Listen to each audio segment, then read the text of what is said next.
Salam hər kəsə. Bu gün 2026-cı il 1-ci turun suallarından baxacağıq. Gəlin çox vaxt itirmədən birinci sualdan başlayaq. Sualın şərti, birinci sualımız Muradın oyunudur. Muradın oyununda sualın şərti belədir ki, bir masanın üzərində sanki 5 dənə kart var. Bu kartların üstündə yəni ədədlər yazılıb.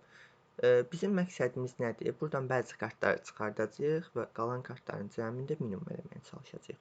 Yaxşı, biz necə bu kartları istədiyimiz hansısa bir sıra ilə mi çıxardacağıq? Bəli, bir qayda var.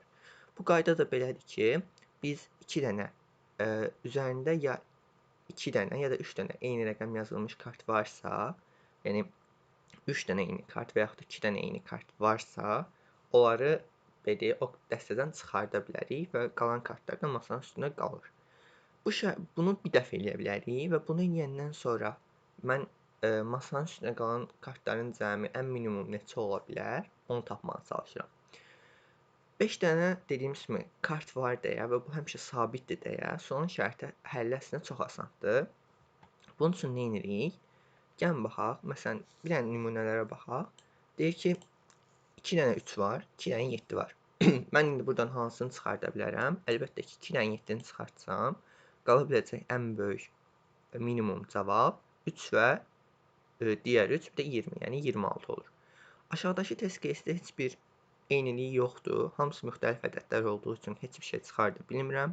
Onun üçün cavabım 28 olur, yəni ərəyin cəmi və ən altda da indi görəcəksiniz ki, 5 dənə eyni kart var. O zaman mən nəyi çıxardaram? Fərq yoxdur. Hər hansısa bir üçünü çıxartsam, o zaman cavabı 20 alaram. Tamam. Onda bəs nə edək? Sualın həllini necə həll edək? Mənə aşağıdakı test case'dən gördüyünüz kimi mənə elə eləmək lazımdır ki, bu ədədlər yan-yana gəlsin. Biz də bu ədədlərin yan-yana gətirmək üçün nə edə bilərik? Əlbəttə, ərəyə bir sort atarıq. Sort atmanın 2 dənə əsas olayı var idi da. Birincisi, ədədləri kiçikdən böyüyə doğru sıralamaqdır və kiçikdən böyüyə doğru sıralananda da elə ikinci səbəbə gəlirik. Kiçikdən böyüyə doğru sıralananda bütün eyni ədədlər də nə olmuş olur? Yan-yana gəlmiş olur. Onda mən ərəyə sort atsam və bir-bir gedib bütün üçlüklərə baxsam ki, 3 dənə hal var, yəni çox bir hal yoxdur və ədədlərin sayı həmişə 5 olduğu üçün bu məndə sabit olaraq qalır və görəcəyiniz kimi kodumuz gəlib üçlük axtaranda burada 7-likləri görəcək və onları çıxarda bilər. Cavabı 23 ala bilər və yaxud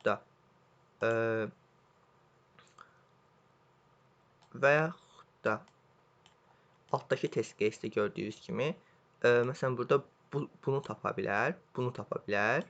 Yəni ikilik kimi gedib bir-bir baxsa, yəni bura, daha sonra bura, daha sonra da belə baxsa, yəni ola biləcək 4 dənə də hala ikilik kimi burada baxsa, ala biləcək ən yaxşı cavabları tapıb, yəni çıxarda biləcəyim ən yaxşı cavabları tapıb, daha sonra onları müqayisə edib, ola biləcək ən yaxşı cavabı çıxışa verə bilərik. Yəni dediyim kimi, sualın əslində həlli çox sadədir. Gəlin koduna da baxaq. Sualın kodunda nə etmişik?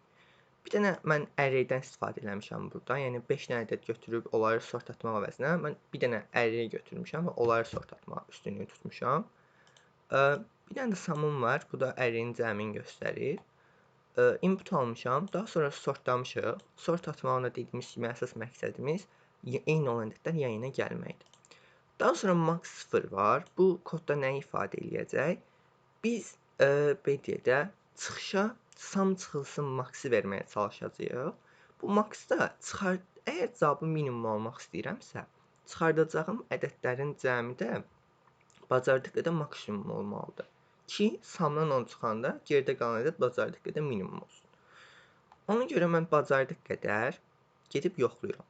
Ola biləcək 3 dənə hal burada var dedik. Hər dəfə onların max'ını yoxlayıram və bir də 3 dənə 4 dənə halda burada var. Yəni mən gəlirəm, ikiliklərə baxıram, əvvəl üçlüklərə, daha sonra ola biləcək ikiliklərə baxıram, yan-yanalara baxıram. Əgər ödəyirsə, max ilə müqayisə edib maksimumu tapıram. Və bu halda da, məsələn, biz nə etmiş oluruq? Sum çıxılsın maksimumu tapmış oluruq. Bəzi uşaqlar nə yazmışdılar? Birinci üçlükləri yoxlayırdılar. Dedilər ki, müəllim, əgər üçlüklər varsa, yəni ödənən üçlüklər varsa, mən ikiliklərə baxmağa ehtiyacım yoxdur. Amma biraz düşünsəsini görərik ki, belə bir test case'lər olur ki, məsələn, gəlin belə bir nümunə götürək. 1, 1, 1, 20, 20. Bu halda nə baş verir? Cavab 3-dür. Niyə? Çünki biz 2 dənə 20-ni çıxartsaq, bu bizə daha çox xeyir verər, nəinki bu 3 dənə 1-i çıxartmağımız.